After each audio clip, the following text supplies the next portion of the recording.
Yo, what's up mga kaibigan? Nalina tayo magkwentuhan. Kahapon nga'y naganap na ang trade sa pagitan ng Golden State Warriors at ng Brooklyn Nets. Bagamat madami ang nagtatanong tungkol sa fit ni Dennis Schroeder sa Warriors sa napakadami ng guards sa lineup, mas mapapakwestiyon ka nga sa ginagawa ng Brooklyn Nets. Ang arguably best player nila ngayon na si Dennis Schroeder ay pinamigay nga nila na ang kapalit lamang ay isang injured na player na out na ngayong season at most likely ay i-waive lamang nila at kasama nito ang 3 second round pick. Well, nasa rebuild mode na nga mga kaibigan ang Brooklyn Nets at plano na nga nilang magtanking o magsadyang magpatalo upang makatanggap ng mataas na draft pick. At una pa lamang si Dennis Schroeder sa galaw na gagawin ng Brooklyn Nets. Expected na ma-retrade pa tulad nila Dorian Finney-Smith, Cam Johnson, Bojan Bogdanovic, and even Ben Simmons kung may team na handang tumanggap ng kanyang sahod.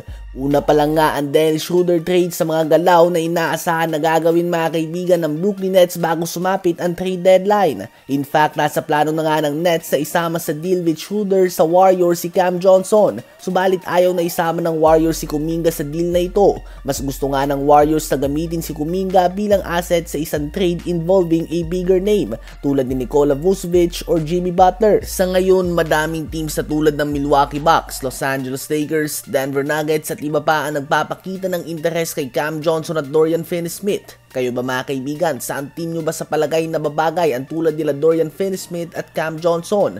Ngayon ay tumungo naman tayo kay Nikola Vucevic. Matagal nang mainit ang kanyang pangalan sa mga trade rumors. At ayon kay Brett Siegel ng ClutchPoints.com ay ang mga team na Los Angeles Lakers, Golden State Warriors, New Orleans Pelicans at Detroit Pistons ang 4 na team na may pinaka-interes sa 2-time All-Star big man na may average ngayong season na 21 points, 10 rebounds and 4 assists per game on 58% shooting sa field.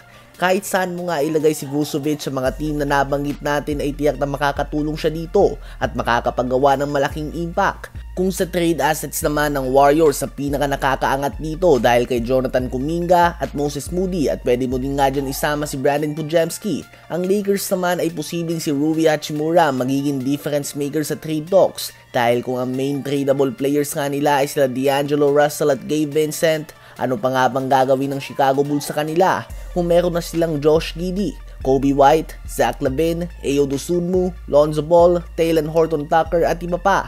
Wala na nga silang lugar para sa isa o 2 guard pa. Ganun pa man ayon nga sa iba't ibang reports ay interesado ang Chicago Bulls sa mga first round pick bilang kapalit ng kanilang European star. At kung ito nga ang kaso ay makakalamang dito ang Detroit Pistons.